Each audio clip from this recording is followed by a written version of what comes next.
mu doon am njiitum réew bu noppee tànku ci dogalu conseil constitutionnel ngir lépp jaar ci yoon ci wàllu élection présidentielle yi président Macky Sall nag mujj naa sàmmonteeg dogalu constitutionnel bi doon li nga xamante ne dina tax mu daal di deltu gannaaw ci lépp loo xamante ni màttoon na ko yéenekaay gi di bés bi le journée tàmbali na loolee ak it nag wàllu ko dialogue bi ko moytuwulee kon dana daal di tax suuf mu jëm rek ci ay waxtaan yoo xamante ni moom la daal di taamu ci diggante ñi nga xamante ni ñoo ŋànk lépp lu jëm ci wàllu ko politique jamono jile le quotidien yéenekaay ne président Macky Sall door na loolee ak ñi nga xamante ni ñoo ngànk ëttub politique bi ku ci nekk mi ngi lay dalal ngir waxtaane ak yow tolluwaayu réew mi président Macky Sall noppee sàmmonteeg dogalu juróom-ñaari sages ci conseil constitutionnel ak li nga xamante ne wax nañu ko loolee nag la yéenekaay gi Le Quotidien moom mooy am jàmm ak dal sax ci réew mi waaye tamit mu am ci ab wayu rafet La Tribune yéenekaay moom di laaj ana kañ la ñuy amal ay jongante palum njiitum réew ci app bu jàmpata gàtt lool waaye ana naka la kii di président Macky Sall tamit ginnaaw ba mu nam jëfee dogalu constitutionnel jublu ci amal li nga xamante ni moo di àllu ko élection yi loolee moom kumpala ba néegi ni sile waxtaan ci diggante ñi nga xamante ni ñoo seq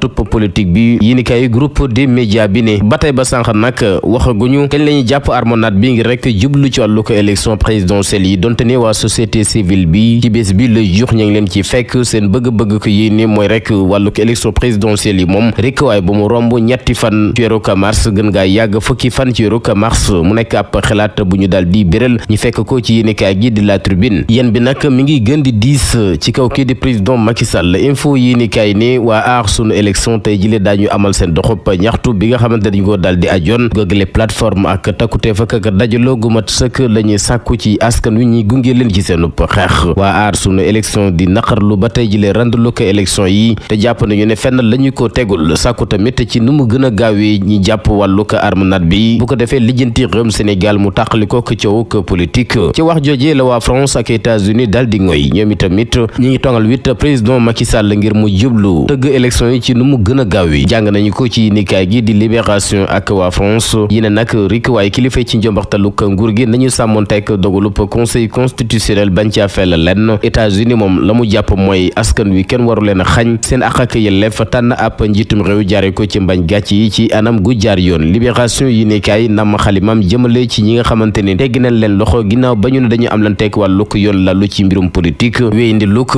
bàyyi ñi nga xamante ni ñoom ñoo di détenu politique yi L'Observateur ne ci anam gu yéeme te daw yaram lool mooy la ñuy dund jamono jile ci bunta kaso ba ci Rëbës ak ay njaboot yoo xamante ni tamit ñu ngi fa daal di solo njaq rek tiitaangi ay yaakaar yu tas ci ñàkk gis ci seen njaboot waaye tamit ñu solo mbégte ngir gisaat seeni doom ak seen mbokki bopp yu ñu tegoon loxo booba tey dégguñ leen gisul leen fenn bés bi le jour moom bàyyi gi nga xamante ni ñu ngi koy bàyyi ñu tàj ci kaso bi am na ci ak jaaxle lool ana waa ex-Pastef lan lañ ci daal di gagné waaye tamit campagne bi ci diggante Sonko ak Diomaye jeexale wàllu ko tàggat yaram programme ko week-end bi ci journal Stade gaynde ci Angleterre Tottenham dana daal di dajeek Wolverhampton Jackson war a dekku City Chelsea Manchester City ca France Metz bu Lamine Camara war a daan ngir génn ci lëndëm gi mu dugg. KPay ñëpp ràññee ko ci réew mi ngir